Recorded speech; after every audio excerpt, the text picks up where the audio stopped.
So that doesn't work, right? Like I can't just make a video that says y'all are screwed. I'm sorry about that. Multiple people have been asking me to make a video on the recent Dr. K claim that balding actually is an advantage. Or rehab, he shows a study. Please respond to that. Even though I don't really want to cover Dr. K too much, he's basically the biggest YouTuber who's making videos about lonely and isolated men. Also, some of the stuff he mentions is worth talking about.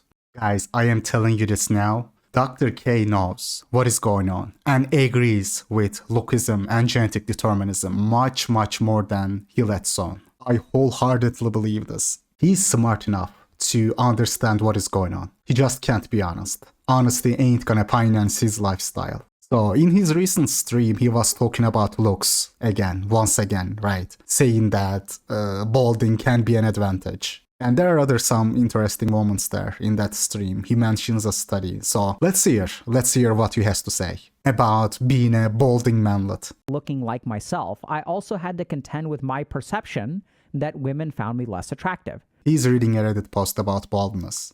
My perception that women find me less attractive. Brother, it is not perception. It is the reality, man. It is the reality. The mental gymnastics these people go through to cope with a difficult situation is really eye-opening, mind-blowing, I mean.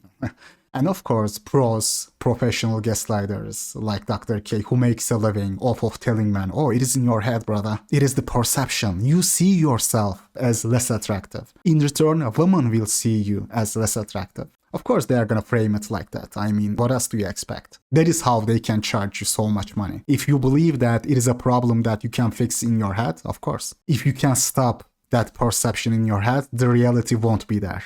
Let me explain something. Everybody loves when you have hair. Everybody loves when you're bald. They just don't like when you're balding. It's that middle ground, that uncanny valley of the head that causes a problem. Picard, sexy as 100% bald, right? Doesn't matter. I love how when people bring up these examples, they always use good-looking men or high-status men otherwise. They do this with height also. Oh, look at that 5'5" guy who's got a smoking hot girlfriend. And it is some Hollywood star. Oh, look at Tom Cruise.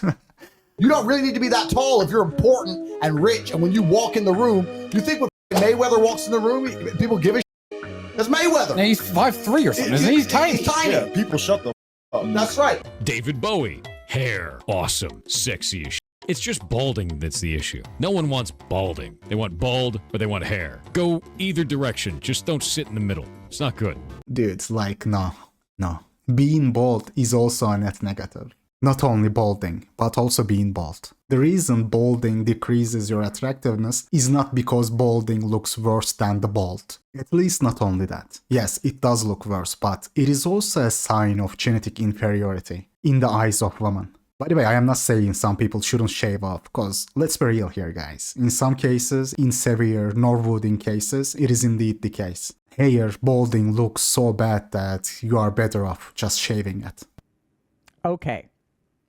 So, let's talk about balding.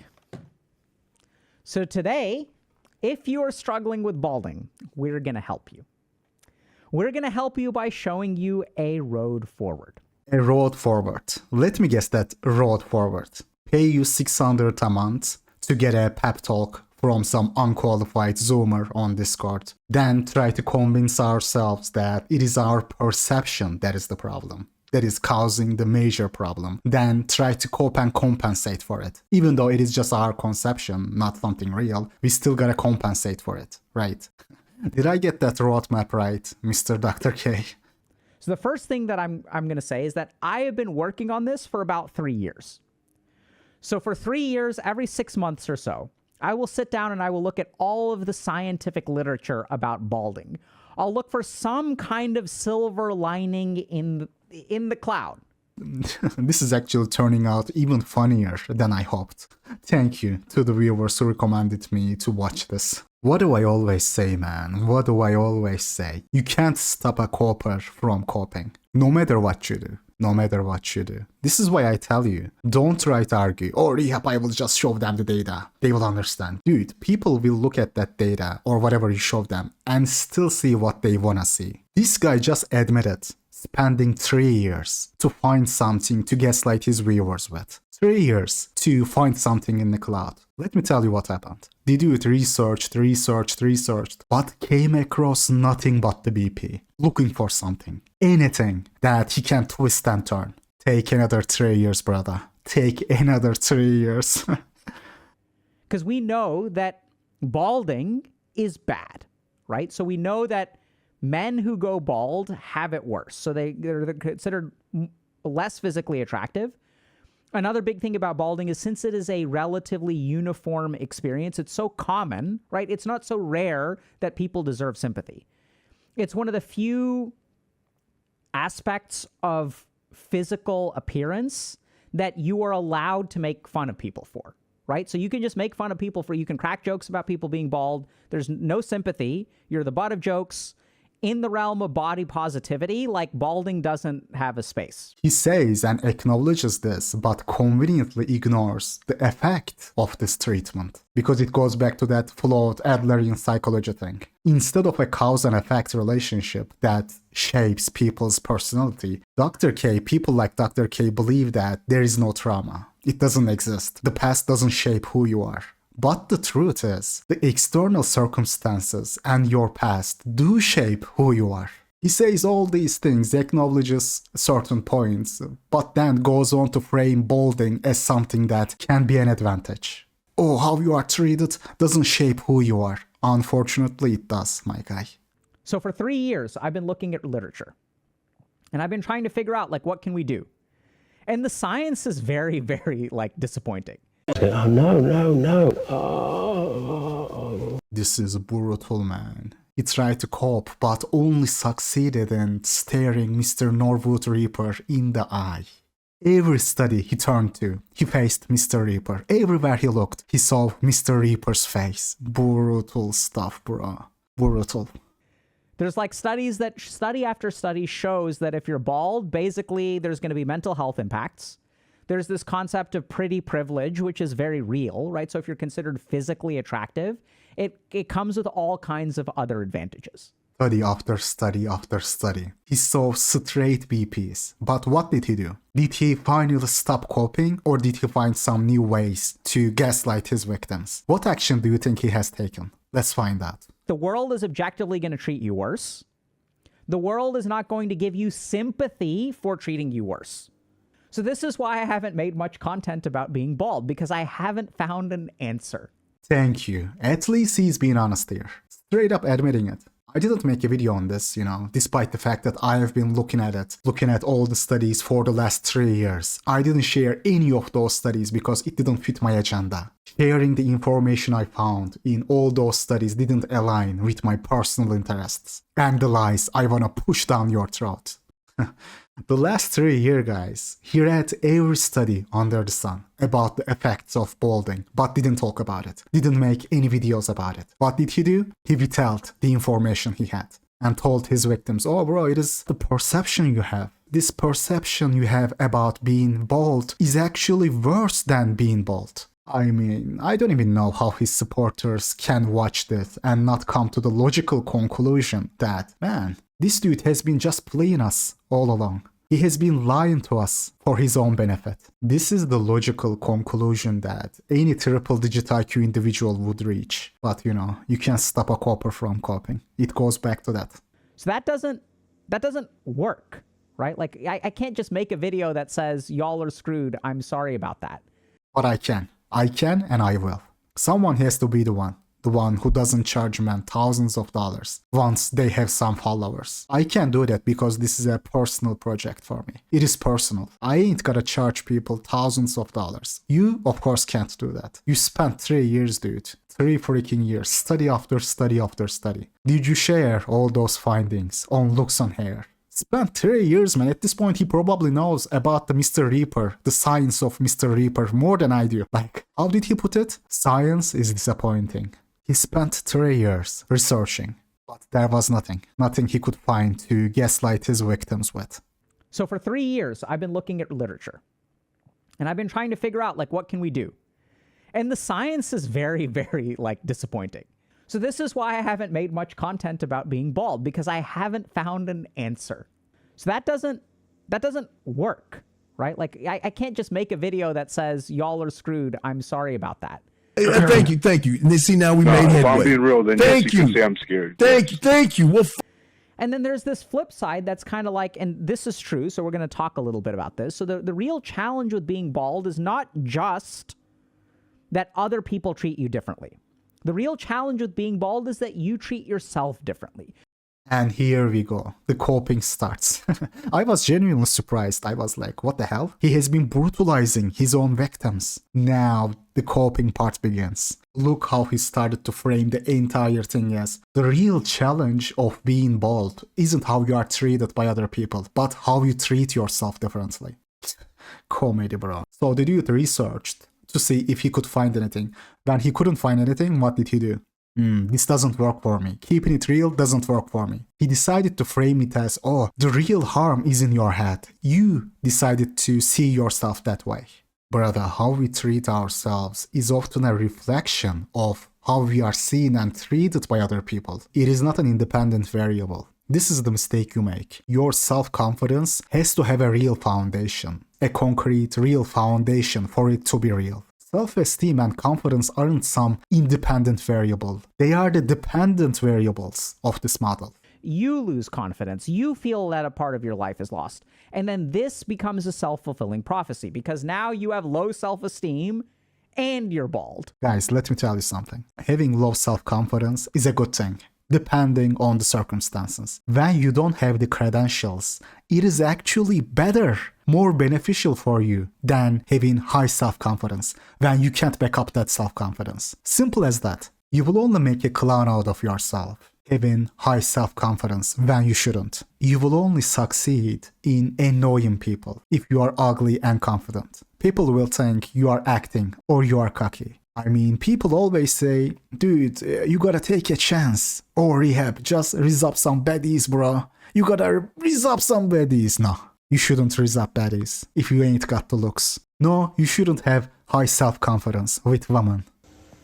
Guys, just take a chance. Just get some confidence. Like, just take a chance. Now, if you're looking at me and you're kind of thinking to yourself, here's Dr. K talking about how we're all screwed. Why is he smiling? No, we are not thinking that. Anyone with a triple-digit IQ is not thinking that.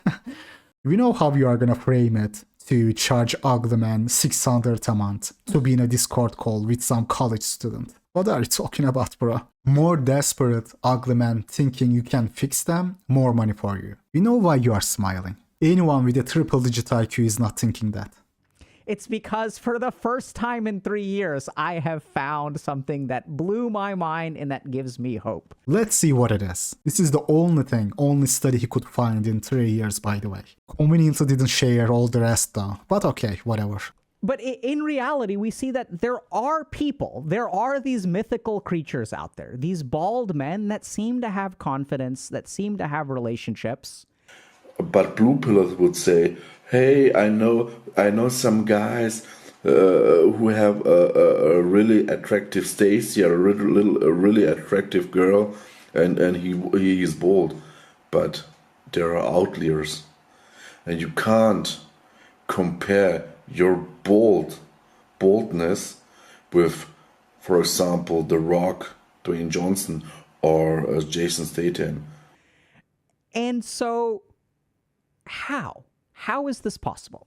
And that's when I stumbled upon this paper. And let's look at this. Because hair is not the only parameter of looks. Your face, your craniofacial structure, height, ethnicity, they all play a role. Physical attractiveness doesn't consist of only hair. Then if you are rich and high status, you can beta box and get women through that way, even though it is not genuine attraction. There are other ways, there are multiple ways you can get females. Today, we're going to talk about bald and bad. One might ask whether balding men are not only perceived as less good looking, but also less warm and friendly. This is exactly the physical attractiveness stereotype, or PAS.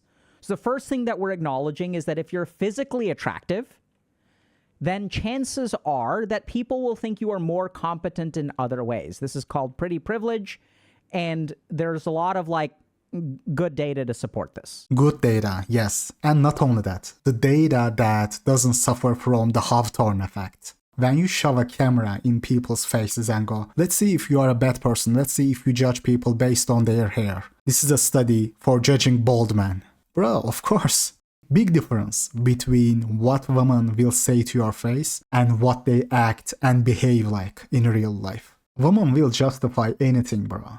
They will pull anything to find a reason why you creep them out and why it has nothing to do with your looks. Or it is not because he's short or balding. It is because he has some negative vibes. It is his vibes. You know, it is just comical. Okay? So, despite a wealth of empirical support for PAS, that's pretty privilege, experimental evidence is quite mixed for the domain of male pattern baldness. That is because of the Hawthorne effect. I mean, I'm sure Dr. K already knows this. He's an academician. So if you do a study, if you go ask, hey, we are doing a research, can you look at these two pictures? People will know they are being observed. If you look at large-scale data where you can see people's actual behavior when they have no clue that they are being observed, then you will notice the pattern. You are your truest self when you think there is no one watching. So non-bald target and bald target. In this case, we look at physical attractiveness. Not bald, you get basically a 3. Once we make you bald, it's like a -1. You're losing 20%, right? You're between a 1 and a 2. Fair enough. And if we look at socializing, so even if we ask this person, would you like this person? Would you want to hang out with this person? We also see almost a 1-point hit, maybe a half-point hit. So this is consistent with our understanding. So being bald makes you less physically attractive and makes people like you less, think you're less competent. This is what everyone talks about, right? People, no respect for the baldies. Dark force of horrible energy that hit me. And the social likableness, the friendliness, the desire to hang out with people can actually go up. Hold on a second. And what does this depend on? This depends on something called individuating information.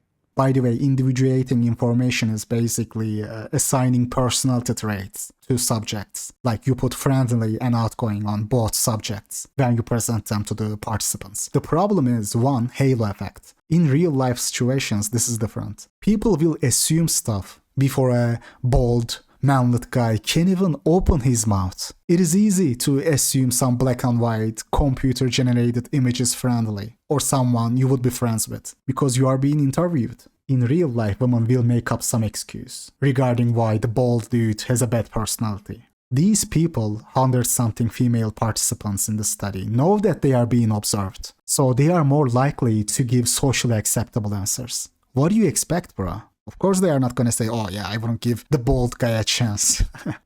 Some bald men defy the expectations of being bald. And when you defy the expectations of being bald, it is a net gain. It is not back to average, it is actually a net gain. And I want y'all to think about this for a second. The thing is, I am not sure if this is supposed to be a good thing or a bad thing for bald people. Even if we assume this is true, or everybody assumes you are a low IQ anyway, so even by being able to do basic stuff, you will surprise people, and people will think highly of you. I mean, I am not sure if this is a predicament you wanna be in. Wait, you can talk? Oh my god, please let me put out for you. And it turns out that my bald brothers have access to this, whereas those of us with hair actually don't.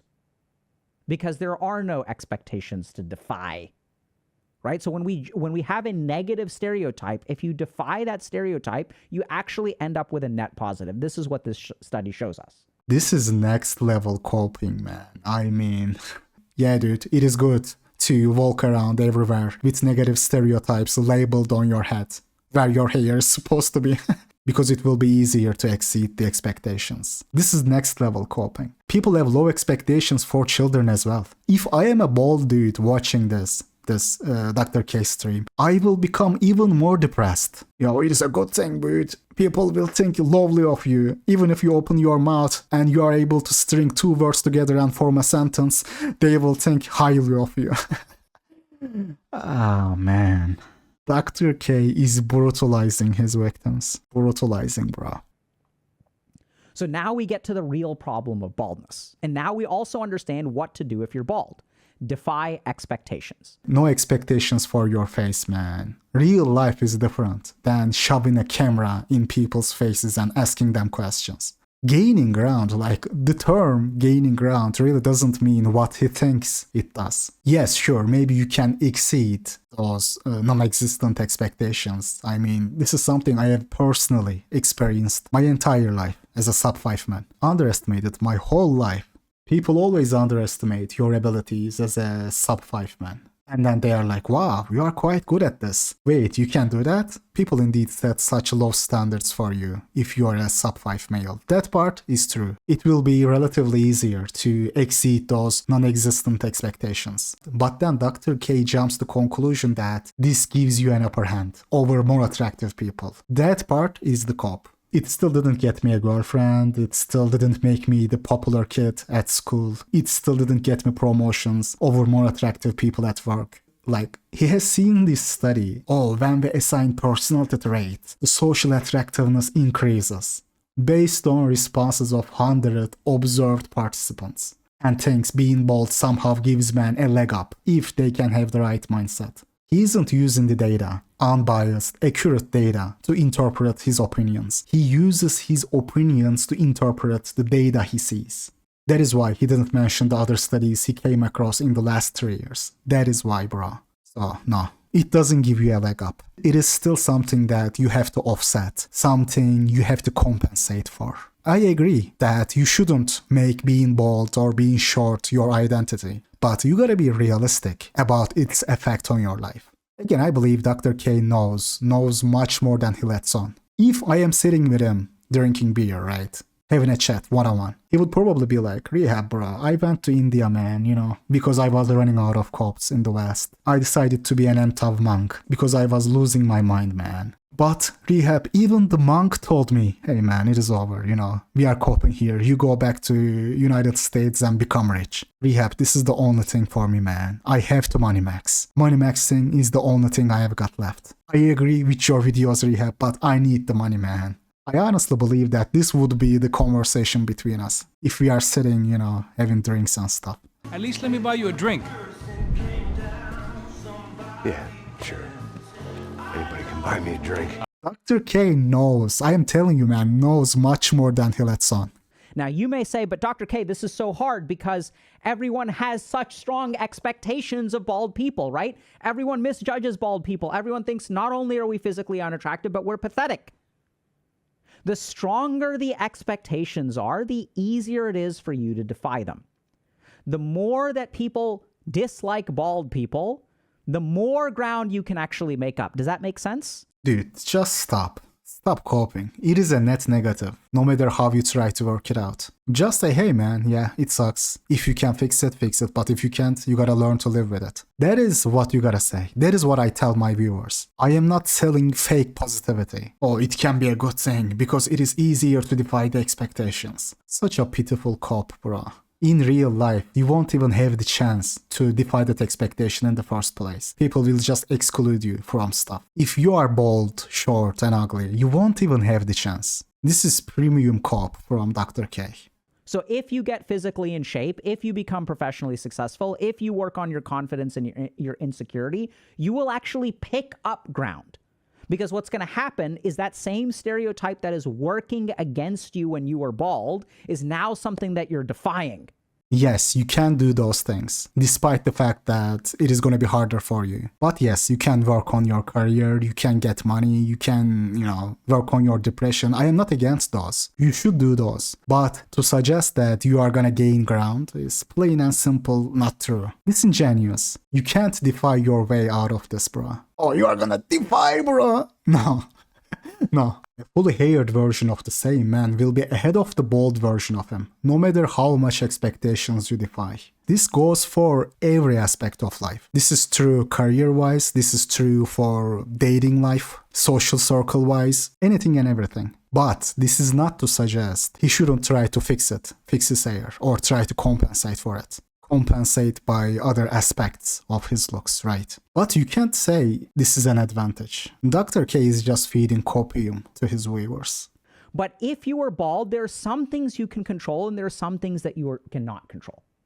So you can't control whether you have hair or not. No, you can actually control whether you have hair. Now, you make a cost analysis, return on investment analysis, and decide if it is worth it for you personally. That's a different argument. But you can control it. There is medicine, there is hair transplant, there are cosmetic options, right? You can control it.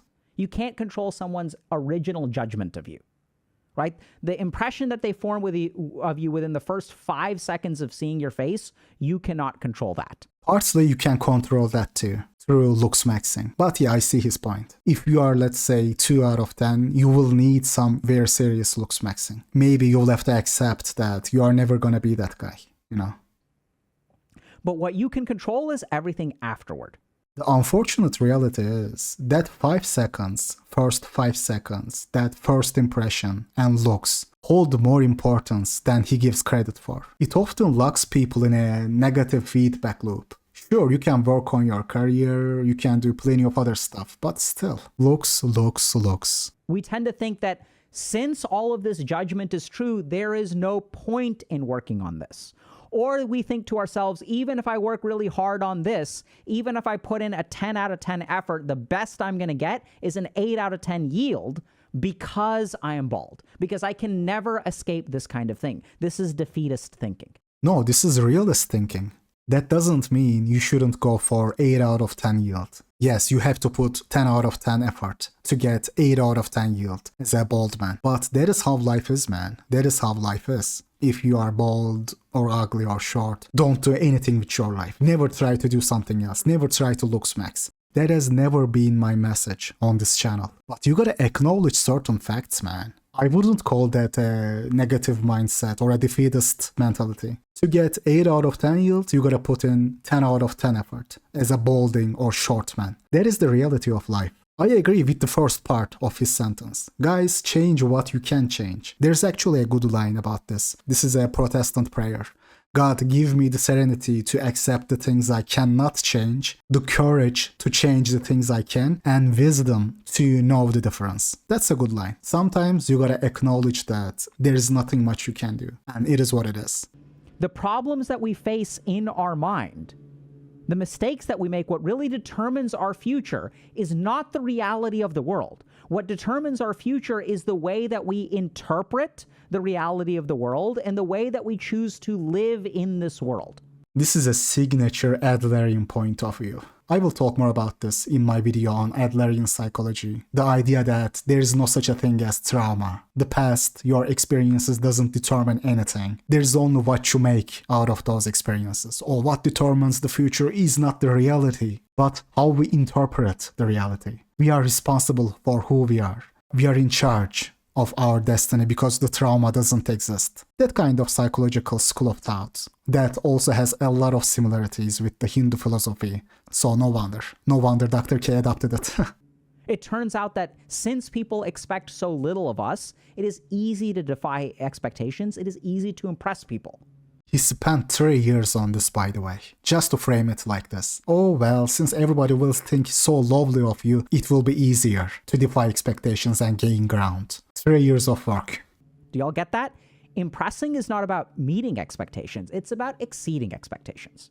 So what this study shows us is that it's easier for a bald person to impress someone. Dude, can we give Dr. K the title of the Master of Copers? No, dude, impressing isn't just about expectations. Who told you that? How did you even come up with that, man? Impressing is not about expectations. Oh, you are gonna impress, bro. Impress by being bald. It gives you a leg up. No, he's coping out of his mind. Oh, it is easier for bald, short, and ugly men to impress women, bro. This is next level coping. See, if we look at the internet, this is what we see.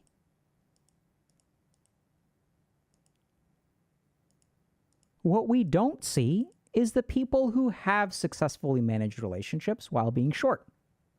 They're not the ones that we post. So there's a huge selection bias on the internet, right? Because there are short people who procreate all the time. Happens. So the question is how? Beta Box Deluxe often. I mean, he dismisses the social media as just a loud minority, then dismisses dating app stats as just a section of women. Not all women on earth are using dating apps. Every evidence you show, he dismisses them. Then resorts to I know a guy rhetoric, or I have seen a guy once. And then turns and accuses you of selection bias, when in reality it is himself and people like him, his followers, that resort to selection bias, survivorship bias specifically. He dismisses everything. Social media, just a loud minority. Dating app data, not every woman uses dating apps. Real life examples, or anecdotal. He calls them selection bias. Okay, so what is his counter argument to that so-called selection bias? I have seen a guy once. Done, we are done. Guys, I am done. I am closing this channel. I mean, by the way, I agree with Dr. K that you gotta make your peace with what you cannot change and try to make the best out of a situation. But that doesn't require you to be delusional. Oh bro, being short is actually an advantage because it is easier for you to exceed the expectations and impress women. Come on, man. I will end this video with that Protestant prayer. Guys, you need to have the serenity to accept the things you cannot change, then the courage to change the things you can, and wisdom to know the difference. I will see you in the next one.